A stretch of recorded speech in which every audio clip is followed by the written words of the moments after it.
Well, thank you so much for being here this morning. Let me ask you about your concerns. Several things that have happened.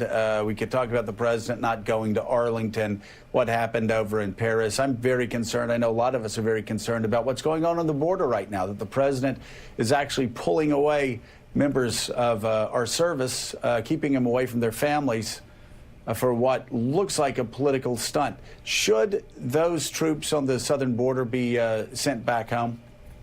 I think they ought to go home. I think they shouldn't have been deployed in the first place as early as this spring when National Guard units were ordered to the border. I took issue with that. I had an amendment in the defense authorization bill saying that if the administration is going to order the National Guard to the border, there needs to be a strategy. You need to lay out to the American people impact on readiness, cost and benefit to the military. They didn't do that. Now, with the deployment of combat-ready, active-duty soldiers, they come from combat aviation units, combat engineer units, sustainment elements. This is a militarization of the border that is actually demoralizing to the troops because they recognize there's no real mission for them on the southwest border. They are facing a migration of people who are fleeing violence and crime. They're tired, they're hungry, they're scared, and yet we have a militarized presence at the border. So that's demoralizing for our troops. I think they ought to be home for Thanksgiving and Christmas. And let me just say this.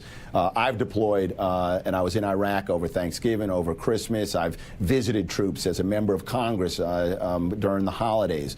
And what I do understand about soldiers, sailors, airmen, and Marines, when you deploy them on a credible mission and they're away from their families, they get it, they understand it, they're ready to do their job. But when you send them to the southwest border like the president has done on a dubious mission, that is demoralizing and it impacts readiness. Casey Hunt's with us and has a question. Casey.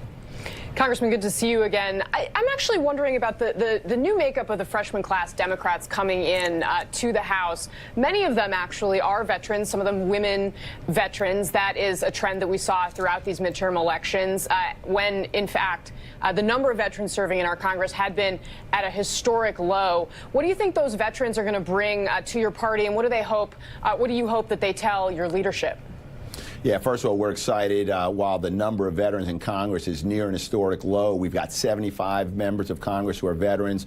We're welcoming 7 Democratic members who are veterans. And what I know veterans who have served in the military is we're problem solvers. We focus first on mission. We recognize that we each bring different experience and background and perspective. We understand that we may disagree, but that we have a responsibility to find the common ground. Where do we agree? Let's find it, let's fix it, and let's move forward. So I'm excited about the new core of veteran legislators who will be joining us in Congress for the 116th Congress. Hey, Congressman, I want to bring you to a topic that we discussed a little earlier on the show, which is Nancy Pelosi and her quest to be the next speaker and leader of your party. I know you're for her. Explain why you're for her and try to explain to in this answer what those among your colleagues who have doubts about her, what they should be taking into account as you guys head toward this leadership contest.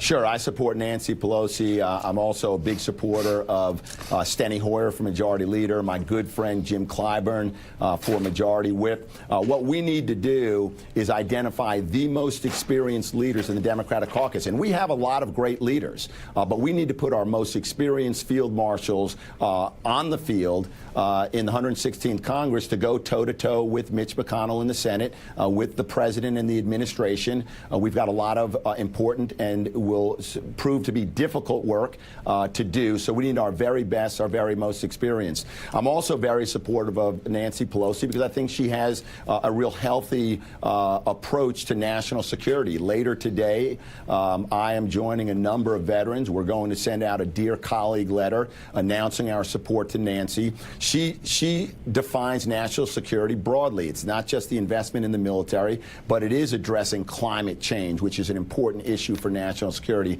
as well as education and workforce training. So those are some of the reasons why I'm supporting Nancy and why I encourage colleagues to support Nancy to be our next speaker. All right, Congressman Anthony